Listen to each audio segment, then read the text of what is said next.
Gabriela. Oi, André Machado, boa tarde. Começando agora o RS Acontece dessa terça-feira, com muita informação, um pouquinho de frio ainda também no início dessa tarde, né, mas André? mesmo mais ameno, o frio segue aqui no Rio Grande do Sul para que ninguém reclame desse inverno de 2019. Então, até as 2h30 da tarde, estamos aqui na tela da Band, esperando a sua participação. Bom, vamos falar sobre um choque de realidade. Em instantes, os deputados estaduais votam a lei de diretrizes orçamentárias. O projeto realista do Executivo revoltou os demais poderes. O governador Eduardo Leite decidiu ser nu e cru ao deixar claro que o estado do Rio Grande do Sul está quebrado e que a conta é de todos. O buraco é de 4,3 bilhões e vem crescendo.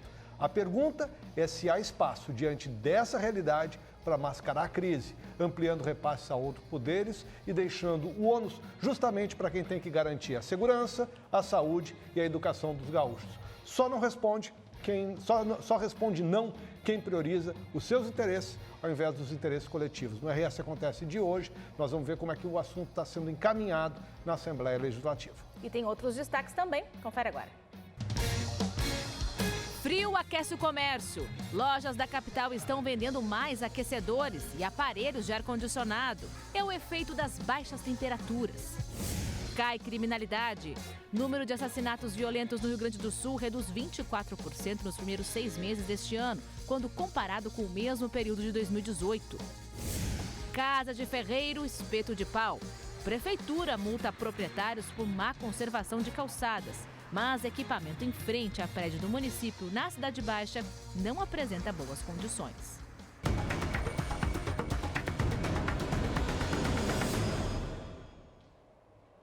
Bom, você sabe que todo dia o RS Acontece está disponível também no Facebook da Band. Aqui, qual é o endereço? facebook.com/BandRS.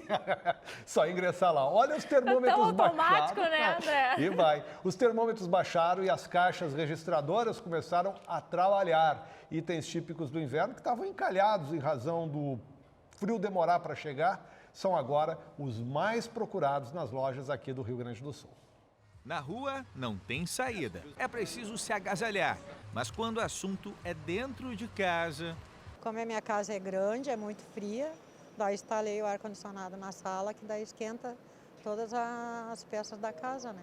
Eu tenho ar-condicionado e tenho também aquecedor, 2, né? Um no banheiro, outro no quarto. Então, eu dentro de casa não passo frio. Se une de todos os equipamentos possíveis. Sim, o problema é o custo da energia, eu pago muito. Nós não temos aquecedor e ar-condicionado, né?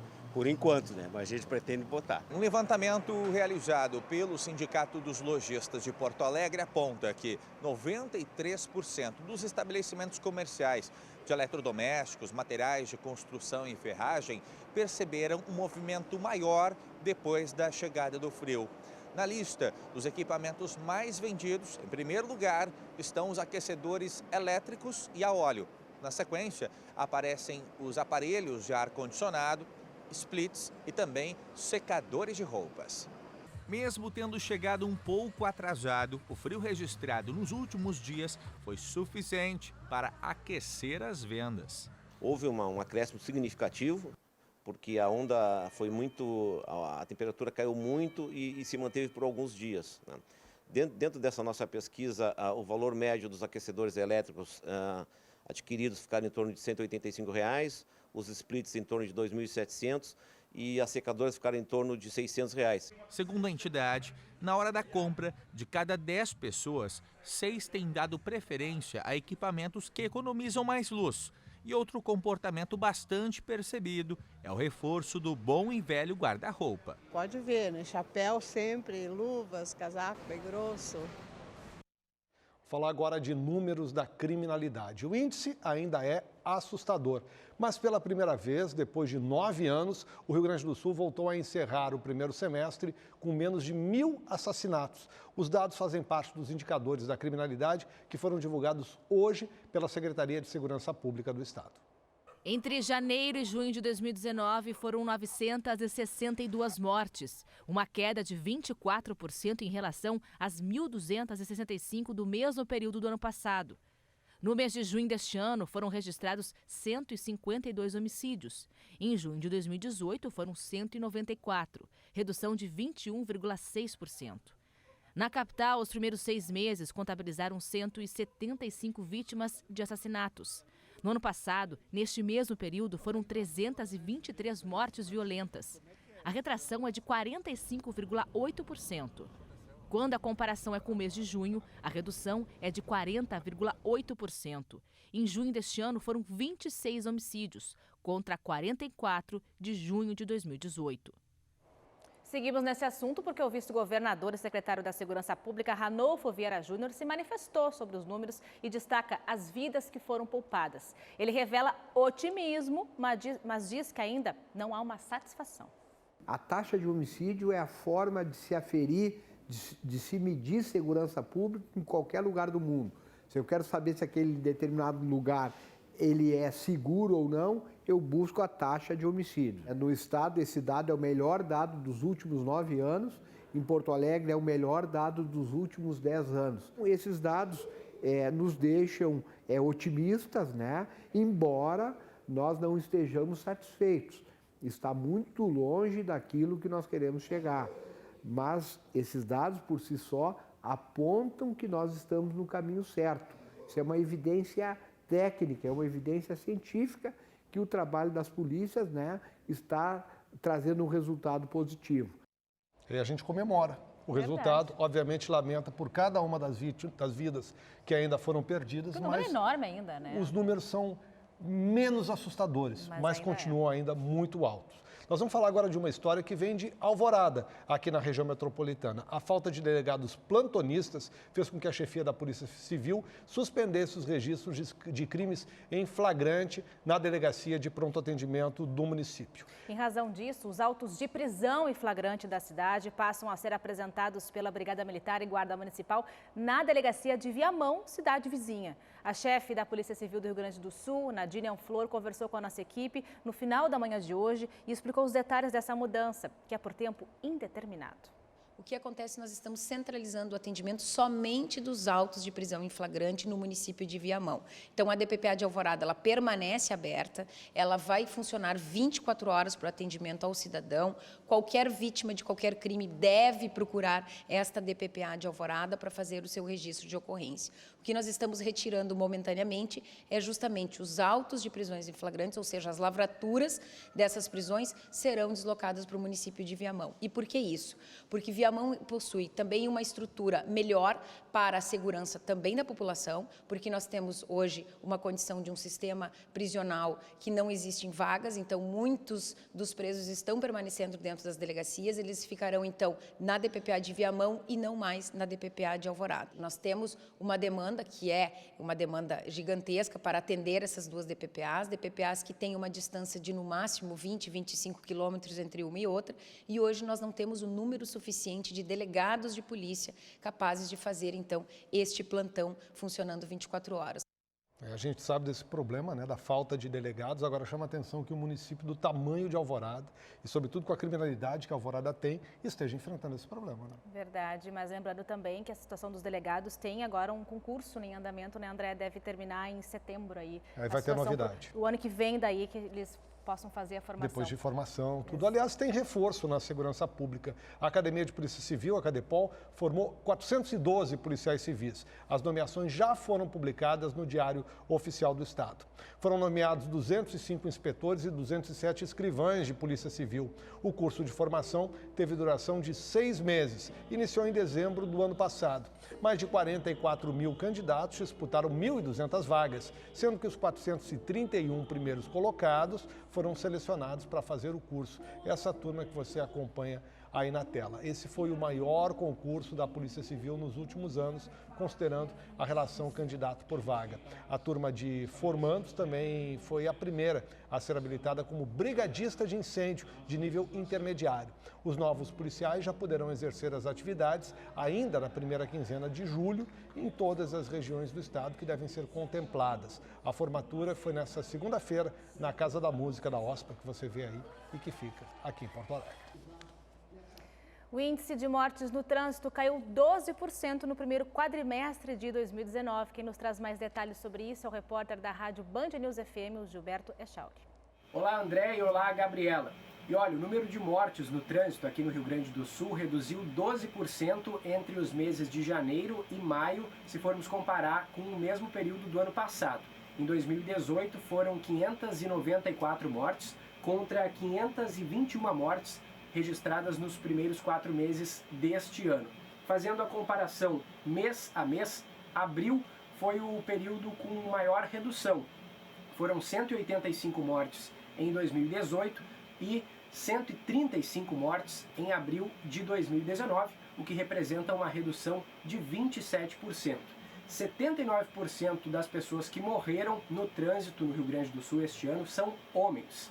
E as mulheres representam, portanto, um número menor e acabam sendo mais passageiras e pedestres. Os homens são mais os condutores que acabaram morrendo nesses acidentes. Veículos, carros representam 36% das ocorrências e as motos representam 21%. Vale ressaltar também que as rodovias são o lugar onde os acidentes mais acontecem e, principalmente, eles acabam acontecendo durante os finais de semana e no turno da noite. E a gente vai seguir falando de trânsito. Uma colisão entre um carro e um caminhão foi registrada na manhã de hoje, no quilômetro 373 da BR-386 em Taquari. O motorista de um Gol com placas de Garibaldi não obedeceu à preferencial, fazendo o retorno fora da rótula. Foi quando ele colidiu contra a traseira do caminhão e o carro foi arremessado para o acostamento. O motorista do Gol, que você vê aí, ficou preso nas ferragens e foi socorrido pela SAMU, mas passa bem e saiu caminhando depois do atendimento. O homem estava sem habilitação e os documentos do carro estavam atrasados. A pista não chegou a ser bloqueada. Ainda sobre acidentes, o trânsito está parcialmente bloqueado neste momento na rodovia no sentido Novo Hamburgo-Taquara. É por causa de um acidente em Novo Hamburgo, onde 3 pessoas morreram. Um caminhão que trafegava pela RS 239, sentido Taquara, Estância Velha, teria perdido o controle e acabou atravessando o canteiro central da rodovia, atingindo uma EcoSport que vinha no sentido contrário. A colisão ocorreu por volta das 11h20 da manhã, no quilômetro 15, e os bombeiros ainda trabalham para retirar os ocupantes da caminhonete das ferragens. De acordo com o comando rodoviário da Brigada Militar, as 3 pessoas ocupantes da EcoSport teriam morrido com o impacto. O motorista da carreta e o carona foram atendidos pela SAMU e ambulâncias da EGR e foram encaminhados ao Hospital Geral de Novo Hamburgo. Que tragédia, né, André? Mais uma tragédia. Você é muito novinha, né? Lembra de um filme chamado Tudo por uma Esmeralda? Não? Oh, Michael Douglas e Kathleen Turner. Tem tudo a ver com essa notícia, Tem né? tudo a ver com essa notícia lá de Caxias do Sul. Um fato curioso que ocorreu lá na Serra Gaúcha. A polícia apreendeu uma grande quantidade de pedras, algumas lapidadas e outras brutas. As informações vêm com o jornalista Pablo Ribeiro, da Rádio São Francisco. Olá, André, boa tarde. A Brigada Militar apreendeu uma grande quantidade de pedras semelhantes à esmeralda na noite desta segunda-feira em Caxias do Sul, na Serra, e causou surpresa nos policiais por ser uma situação rara na cidade. As 278 pedras lapidadas e 3 quilos de pedra bruta foram inicialmente avaliadas pela polícia em 5 milhões de reais. Elas estavam com 3 homens que foram presos no bairro Colina Sorriso. As pedras agora serão submetidas à perícia para verificar a autenticidade e o real valor do material. Mais uma situação na Serra do Rio Grande do Sul, né? E será que era esmeralda ou não era esmeralda? Vamos esperar para ver, né? Mas eu fiquei curiosa, né? Imagina, quase 300 quilos. Pelo valor, é muita pedra, né? Muita pedra. Olha, 4 empresas disputam o contrato para a instalação de 168 relógios de rua em Porto Alegre. Os relógios estavam encantados e agora finalmente vão sair do papel. Os envelopes com as propostas foram abertos nessa segunda-feira. A outorga mínima para a realização desse contrato é de 7 milhões de reais e a gente vai falar mais sobre ele com o secretário de Parcerias Estratégicas, secretário Tiago Ribeiro, que está conosco aqui no estúdio. Secretário, obrigado por estar conosco. Nós já falamos, inclusive, sobre esse assunto aqui no programa, mas eu acho sempre importante a gente destacar uma coisa. O que é a outorga, secretário? Para quem não está acostumado com esse processo de licitação, seja bem-vindo aqui conosco mais uma vez. Boa tarde, obrigado pelo convite. Outorga, na verdade, é o valor mínimo, né? A outorga mínima, quando a gente diz, é o valor mínimo que o concessionário, a empresa interessada em participar do processo, vai pagar à prefeitura para ter o direito de fazer a operação, a instalação daqueles equipamentos. Eu lhe faço essa pergunta sempre com um motivo assim, muito esclarecedor. As pessoas dizem assim, a prefeitura tem que cuidar de saúde, não tem nada que botar em relógio na rua. Pois é dessa outorga que vem dinheiro para poder investir em outras coisas. Exatamente. Esse dinheiro ele é direcionado para os cofres municipais e é aplicado em outras áreas que são carentes no município, né? Saúde, educação e outras mais. Agora, secretário, vamos começar aqui. Ontem, então, foram abertos, né, essas 4. Que empresas são essas? Queria que o senhor desse um perfil e como é que acontece a partir de agora. Tem um processo ainda para que efetivamente os relógios sejam instalados aqui na capital. Isso. Né? O primeiro ponto a destacar é que a gente ficou muito feliz com a concorrência, né? 4 empresas num processo como esse significa um altíssimo nível de concorrência.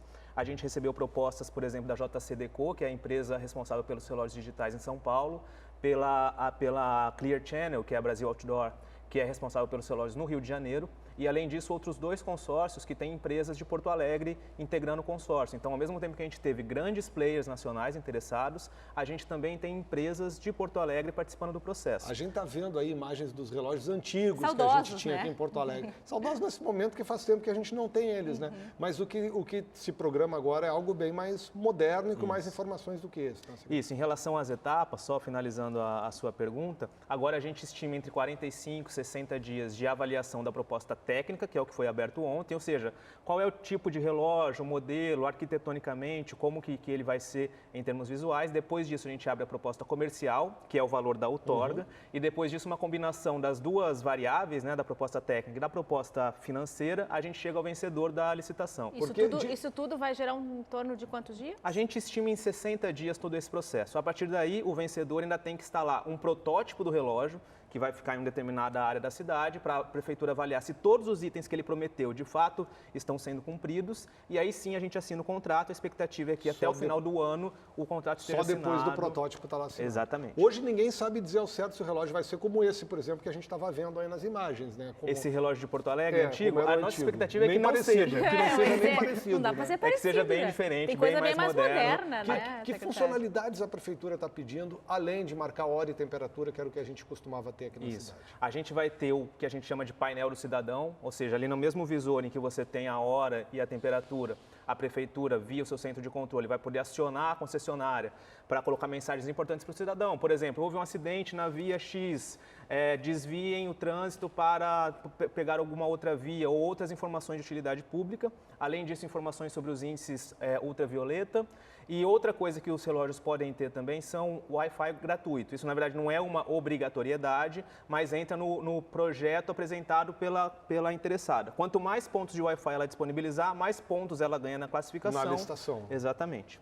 Agora, quais os pontos vão ser os mesmos pontos que vão ser instalados? Como é que está essa negociação para isso, secretário? Os pontos já estão definidos, são 168 pontos, e eles foram mapeados, a gente buscou abranger toda a área de Porto Alegre. Então, não são os mesmos que hoje tinham, então? São pontos mais espalhados pela cidade, porque a gente acredita que toda a população, também de regiões carentes, também merece ter um relógio digital disponível para ela. Tipo qual?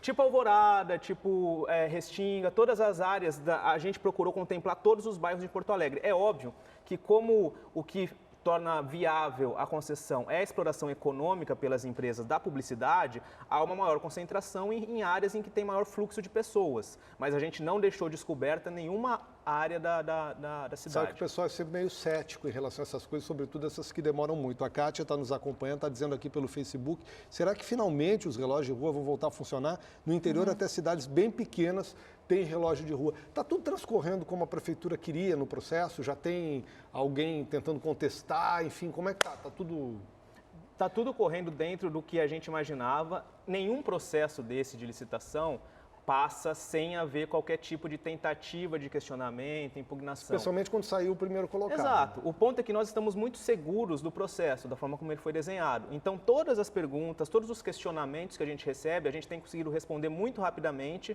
e conseguir trabalhar junto com os órgãos de controle para explicar também que todo o cuidado que foi feito ao longo de todo esse processo para chegar neste momento que estamos agora. Tem algum modelo desses relógios que já tem assim pelo Brasil ou fora do Brasil que vocês estão pensando mais ou menos? A gente buscou, no termo de referência, estabelecer parâmetros mínimos, inspirados justamente nos modelos que são os mais avançados, tanto no Brasil como ao redor do mundo. Agora, a gente também buscou não fechar totalmente o modelo, porque isso poderia restringir a concorrência. Então, a gente deixou aberto para que as empresas apresentassem os melhores modelos. Se fecha, acaba direcionando também Exato. a concorrência. E aí é um outro questionamento que vem depois. Exatamente, André. Alguém que tem uma facilidade que outro não tem. Tem outros dramas que a cidade vem vivendo que estão sendo enfrentados agora.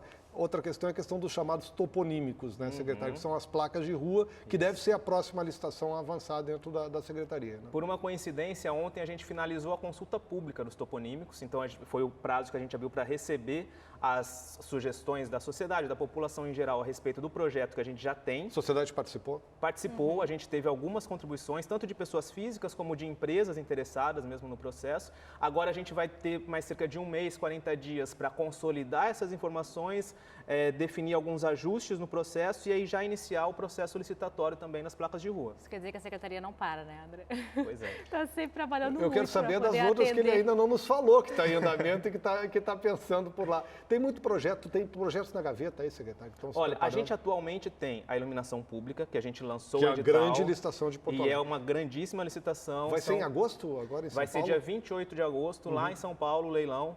Na sede da antiga Bovespa, né, agora B3, e aí é um contrato de 20 anos com mais de 250 milhões previstos para a renovação de todo o parque de iluminação de Porto Alegre, substituição por LED ou por tecnologia, inclusive mais avançada do que LED. Além disso, a gente tem as licitações dos parques, né, de Porto Alegre, que devem aparecer aí nos próximos meses, tanto o Parque Harmonia, como o trecho 2 da Orla, que vai ser um trecho mais voltado para o entretenimento. A gente espera mudar a cara de Porto Alegre ali na Orla, ajudando a cidade a se tornar também um polo de atração turística. Sim, completar aquele trabalho que foi iniciado no trecho 1 da Orla. Exatamente. Tá certo. Secretário, obrigado por estar conosco aqui. Parabéns pelo trabalho na torcida aí para que as coisas corram dentro da normalidade. Muito obrigado. Estamos loucos para ver esses relógios funcionando, viu? Loucos para ver o protótipo. A gente olha esses relógios, pelo menos para mim, né, André? Eu me lembro um pouco da minha infância, né? Adorava passar e olhar, ficar olhando quantos Vamos graus adiante. tá. Moradores de áreas rurais do Norte Gaúcho vão ser imunizados contra a febre amarela. O motivo é uma morte que foi registrada em Santa Catarina. Até o fim do mês, a campanha atingirá também os moradores das áreas urbanas. A coordenadora regional de saúde da 11ª região, Floriza Gribowski, está conosco no RS Acontece. A coordenadoria atinge a região de Erechim e nós vamos conversar com ela via Skype. Oi, Floriza, boa tarde para você, tudo bem? Boa tarde, tudo bem? Como é que vai funcionar? Quando começa efetivamente a imunização? Olha, nós estamos deflagrando um censo vacinal, conforme a orientação da Secretaria Estadual de Saúde, para todas as áreas rurais do estado do Rio Grande do Sul.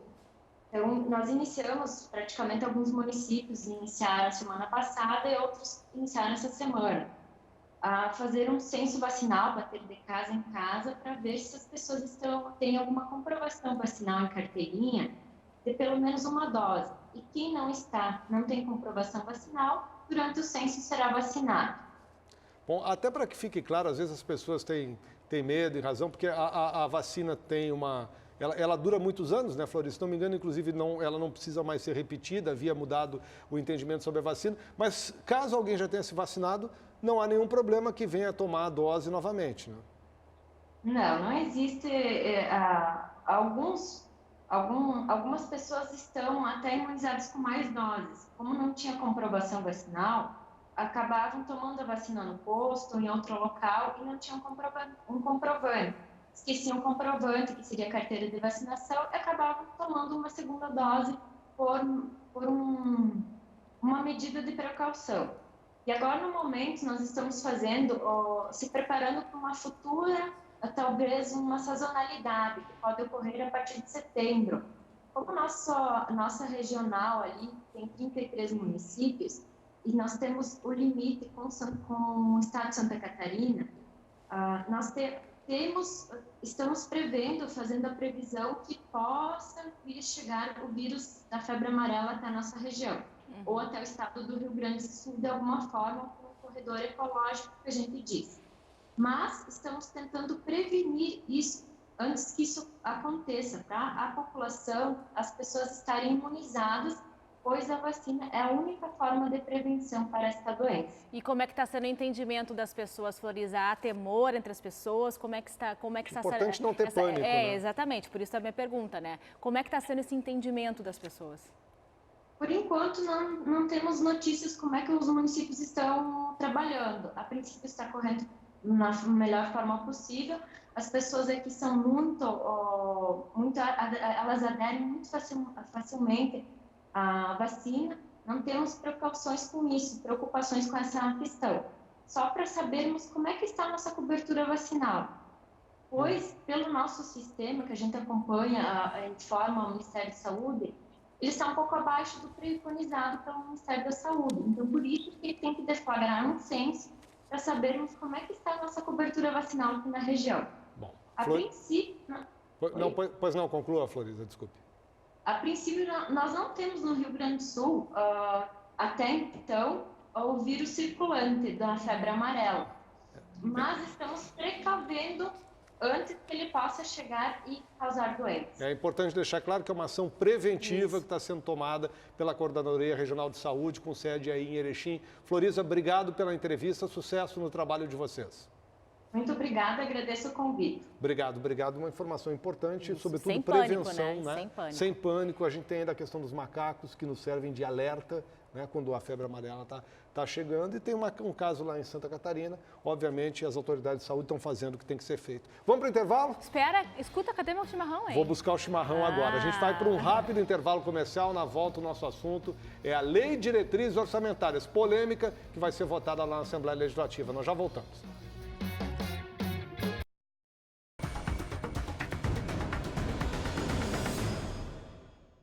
De volta com a RS Acontece, em mais uma semana que inicia com as atenções voltadas à Assembleia Legislativa. Está prevista para daqui a pouco a apreciação dos deputados do projeto de lei de diretrizes orçamentárias, que prevê congelar por completo os orçamentos de todos os poderes para o ano que vem. É mais uma polêmica, já que os chefes dos poderes são contra o projeto executivo. Mas, ao que tudo indica, o governo Leite deve obter vitória, assim como já aconteceu na semana passada nos projetos de vendas das estatais. Uma terça-feira de articulações, reuniões, e quem nos dá mais detalhes desse clima lá na Assembleia é o repórter Julian Serafim. Enquanto a gente fica aqui tomando chimarrão, Julian vai lá e nos traz os detalhes da votação da LDO. Julian, tudo contigo. Oi, boa tarde, André, boa tarde, Gabi. Pois é, vai ter votação. Hoje, por enquanto, o clima aqui é bastante amistoso, né? Mas se acredita por essa questão, né, da votação polêmica, nas próximas horas ali no plenário talvez tenha esse clima amistoso aí dissipado um pouquinho. Mas eu estou aqui com o secretário-chefe da Casa Civil, o senhor Tomar Vivian, para falar sobre essas questões. Inclusive, há muitos pontos polêmicos, né, secretário? Um deles é a questão que se fala e que nos outros anos a peça trazia aí uma suplementação de 3%, né? Coisa que não vai ser discutida hoje, é isso? Boa tarde. Boa tarde, André, Gabi, aos telespectadores da Band, do RS Acontece. Na verdade, nós estamos aqui encerrando o semestre, né, e cabe à Assembleia Legislativa a votação da Lei de Diretrizes Orçamentárias, a LDO. Né? E a semana passada, a Comissão de Finanças da Casa aprovou o relatório do deputado Matheus Vespi, né, no sentido de que o projeto que é enviado, o projeto André, Gabi, aos telespectadores, reflete a realidade fiscal do Estado do Rio Grande do Sul. Ou seja, a previsão é que para o ano que vem, 2019, nós tenhamos um déficit fiscal e financeiro na ordem de 4,3 bilhões. E a decisão do governador Eduardo Leite, né, foi de enviar uma lei de diretrizes orçamentárias realista. E, naturalmente, isto implica em que não se pudesse, neste momento, na LDO, se tratar de qualquer reajuste, uma vez que a previsão é de um déficit de 4,3 bilhões de reais. O governador Eduardo Leite ele anda bastante otimista a respeito da aprovação desse texto hoje, mas tem gente que não gostou muito da ideia, né? A questão dos poderes, Ministério Público, enfim, Judiciário, Legislativo. Como é que se faz aí essa questão de negociar? É difícil agradar todo mundo também, né? Não, na verdade, Juliano, nós estamos tratando aqui das diretrizes para o orçamento, né? Então, em setembro, o governo do Estado, com base nessas diretrizes que estamos confiantes hoje que a Assembleia Legislativa vai aprovar, nós possamos, então, tratar da elaboração do orçamento, né, que deverá ser enviado até o mês de setembro. Neste espaço, nesse tempo, né, nós vamos estar em Brasília. O governador Eduardo Leite já está em Brasília. Amanhã, André e Gabi, eles terão já uma reunião com o ministro Paulo Guedes, né, da Economia, no sentido de tratar e agilizar, né, o regime de recuperação fiscal, uma vez que a Assembleia Legislativa recentemente aprovou, né, primeiro a retirada da exigência do plebiscito para a alienação da Sulgás, da CE e da CRM. E agora, mais recentemente, a Assembleia também aprovou a alienação dessas empresas. Com isso, o Estado do Rio Grande do Sul atendeu a todas as exigências no sentido de que possa fazer a adesão ao regime de recuperação fiscal. Isso é um passo muito importante para que o Estado possa gradativamente ir buscando o equilíbrio fiscal. Então, nós estamos acreditando que isso também vai permitir, né, que nós possamos, até a elaboração do orçamento, né, que será enviado até ter um espaço para também tratarmos com os demais poderes dessas questões do orçamento especificamente para o ano 2019. Perfeito. O André Machado está no estúdio lá. André, você quer fazer uma pergunta, é isso? Pois é, Gilson, eu queria que você pudesse aí repassar para o secretário o seguinte questionamento. Bom, o governador está lá em Brasília, está tratando também da reforma da Previdência, que a gente sabe que é importante. O secretário Otomar terminou falando justamente sobre a construção desse orçamento com os demais poderes. Só que em relação à própria LDO, o Ministério Público, o Poder Judiciário já manifestaram contrariedade com esse texto que vai ser votado e possivelmente aí na Assembleia Legislativa. Queria saber do secretário como é que vão ser colados esses caquinhos para poder resolver essa situação momentânea logo depois dessa aprovação. O André falou que o Judiciário e o Ministério Público acharam algumas contrariedades na questão desse texto. Como é que vai se juntar para, enfim, ajustar, né, esses penduricalhos, esses cacos, como ele mesmo disse? Não, André, na verdade, é legítimo, né, que cada poder, né, possa buscar uma condição de elaborar o seu orçamento nas melhores condições, né? A lei de diretrizes orçamentárias que deverá ser votada hoje à tarde, e esperamos ela reflete, como já disse, a realidade fiscal. Nós temos um déficit hoje de 4,3 bi. Se nestas negociações, conforme já disse, o governador hoje está em Brasília para, entre hoje e amanhã, acompanhar as votações da reforma previdenciária, e no caso do Rio Grande do Sul esse é um assunto crucial, né, na busca do equilíbrio das contas públicas. O Estado do Rio Grande do Sul tem um déficit de 12 bilhões de reais na questão previdenciária, e esse desequilíbrio ele cresce à razão de 1 bilhão a cada ano, né? Se o Estado, assinar, vamos dizer assim, a adesão ao regime de recuperação fiscal, e amanhã à tarde haverá uma reunião com o ministro Paulo Guedes, conforme eu já disse, nós teremos uma melhor condição de tratarmos da elaboração do orçamento, né?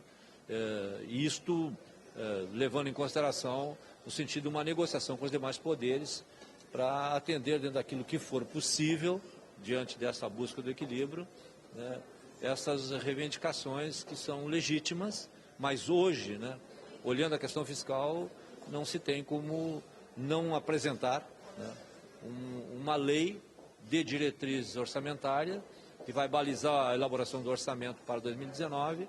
Esperamos estar numa melhor condição quando for enviarmos o orçamento.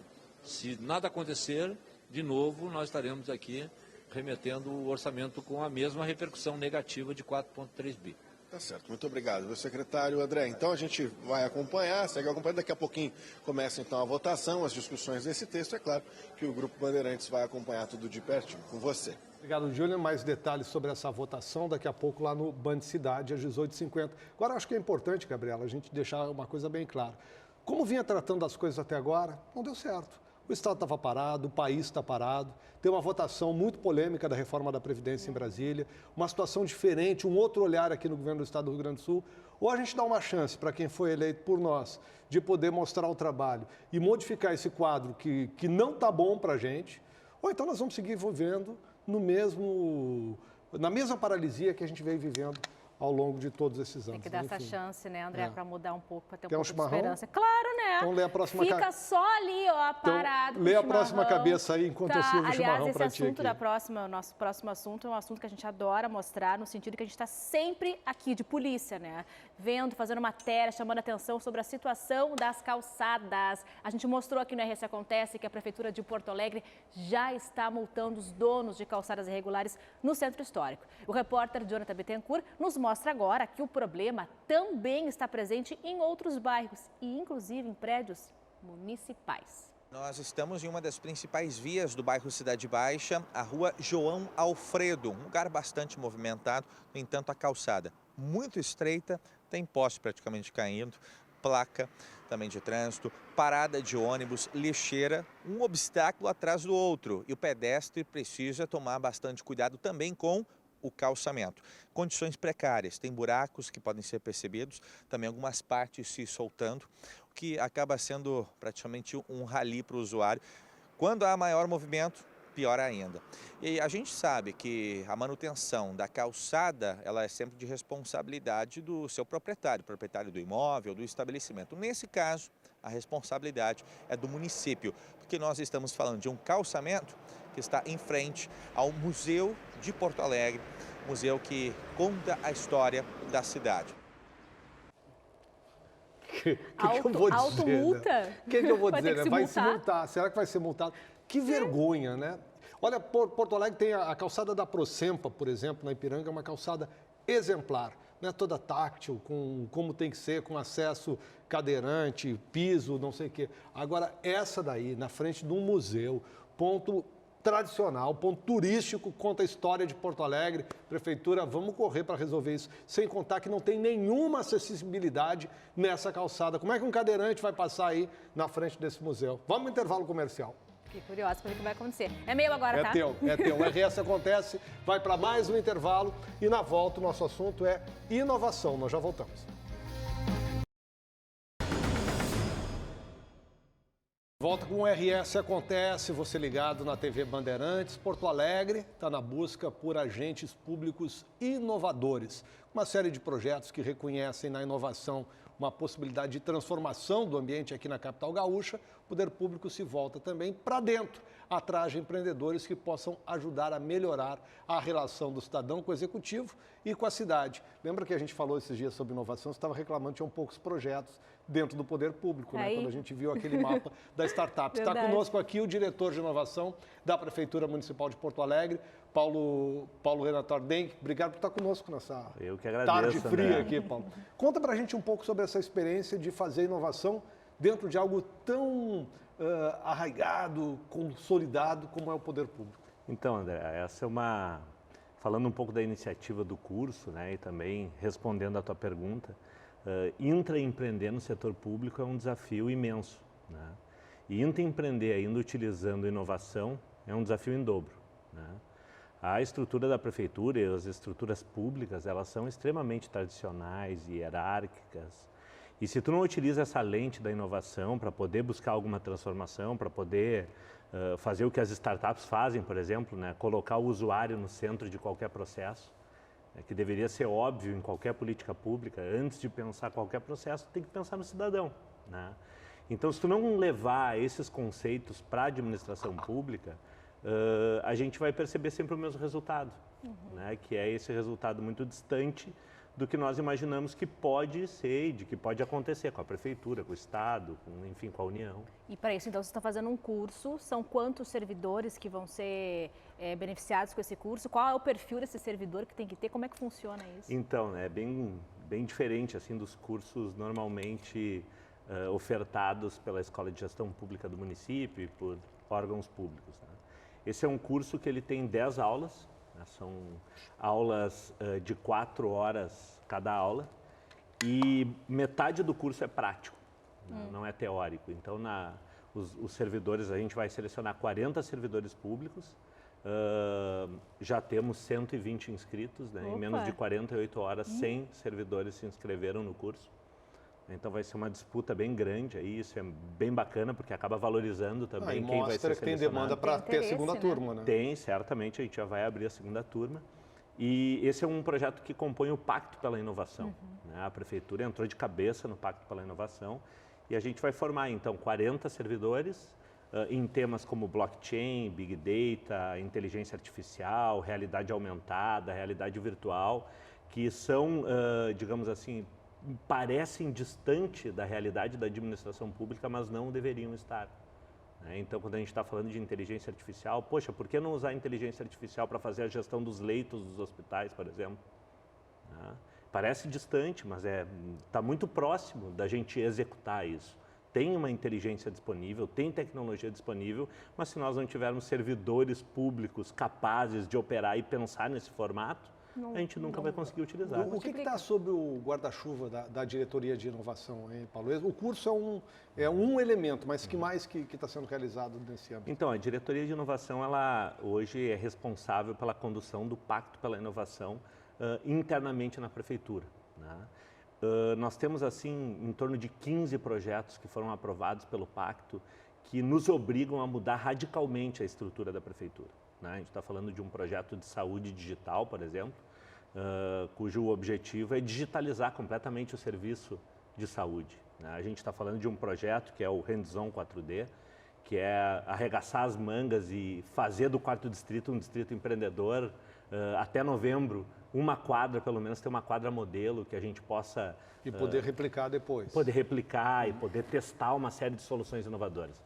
Então, a diretoria de inovação ela ficou responsável por conduzir o pacto internamente com os secretários, fazer todas as conexões possíveis com eles. E tem um projeto em específico que é da nossa liderança, que é o StartGov, né, que é um projeto que propõe disseminar a cultura de startups dentro da administração pública municipal. O que já tem de projetos já consolidados de vocês, que já foi para a rua, que pode trazer de exemplo para a gente? Então, o curso é um projeto que consolida, né, o StartGov, que é a intenção de formar agentes de transformação na prefeitura.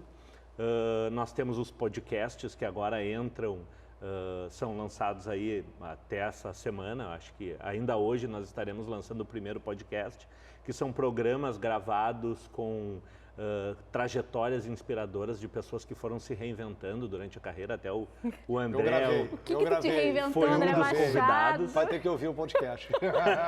Foi um dos convidados. A intenção é de disseminar a cultura de inovação na cidade e furar essa bolha, né? A inovação não pode ficar apenas para um grupo privilegiado. Tem uma experiência que o Paulo participou, que eu acho muito significativa, que foi dentro da SMED. Você ainda antes de assumir a diretoria de inovação, abriu espaço para que startups com projetos inovadores viessem para dentro do setor da educação do município. Fala um pouquinho dessa experiência, Paulo. Pois é, eu sou um apaixonado pelo tema da inovação e eu trabalhei durante 12 anos na Secretaria Municipal de Educação e achava que inovação e educação tinham tudo a ver. E aí eu acabei sendo mentor de um projeto chamado Start Edu, que selecionou startups para testarem as suas soluções inovadoras em sala de aula, para ajudar os professores a ensinar matemática, a ensinar português, para tornar a aula mais divertida, mais agradável. E foi muito legal porque o resultado desse processo demonstrou o quanto o ecossistema de inovação de Porto Alegre está pronto para isso. Logo que eu fui lançar o projeto, me falaram, não, isso é projeto para São Paulo, não vai ter um número de startups em Porto Alegre capaz. Foram várias. Né? Foram 48 inscritas, né, 28 habilitadas e 9 selecionadas. Então, hoje elas já estão testando as soluções, enfim. E ajudando a mudar o ambiente dentro das escolas, né? E mudando também a postura dos próprios servidores, que estão lá, às vezes, meio esquecidos, enfim, precisando de um ânimo. E tem agora também, nesse curso que a gente está falando, é Governo 4.0? OpenGov 4.0. É uma lógica de governo aberto, né, no qual o servidor tem que se colocar disponível ao cidadão a todo momento e colocando o cidadão no centro de qualquer Paulo, processo. obrigado por estar com a gente Muito aqui. Obrigado, sucesso eu que agradeço. Aí. Sucesso aos servidores que vão estar dentro do programa. Que bom, eu agradeço. Obrigada, Paulo. Muito bacana essa iniciativa. Vamos para um rápido intervalo. O sol está brilhando agora em Porto Alegre, mas você vai ver que no início da manhã a situação aqui na capital era bem diferente. Daqui a pouco a gente volta. Muita neblina hoje aqui em todo o Rio Grande do Sul.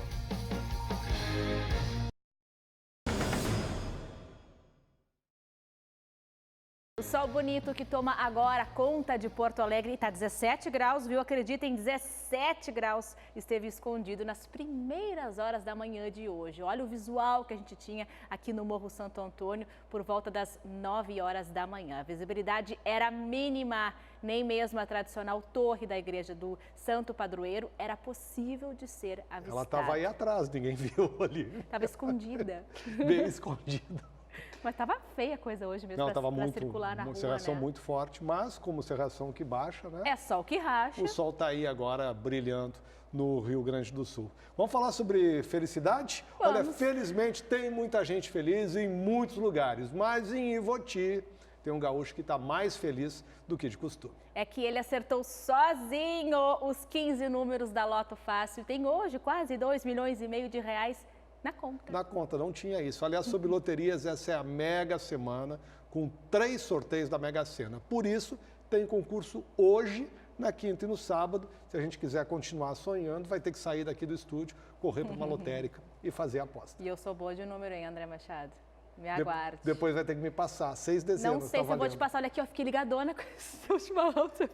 Tem mais chimarrão ainda, a gente pode Obrigada, tomar daqui a pouco. acho que eu vou parar por agora. A gente pode tomar daqui a pouco um pouquinho mais de chimarrão. Olha, nosso programa de hoje fica por aqui, porque terça-feira é dia de Arrasa Entrevista. Isso aí, a gente volta amanhã, 1h30. Você vê mais notícias hoje no Band Cidade, 10:07. Até amanhã, gente. A gente vai encerrar, né, as imagens. Com imagens de Candelária hoje. Quase que a gente esqueceu de Candelária, na região central aqui do estado, que fez aniversário no final de semana, 94 anos. Parabéns aos moradores aí da cidade.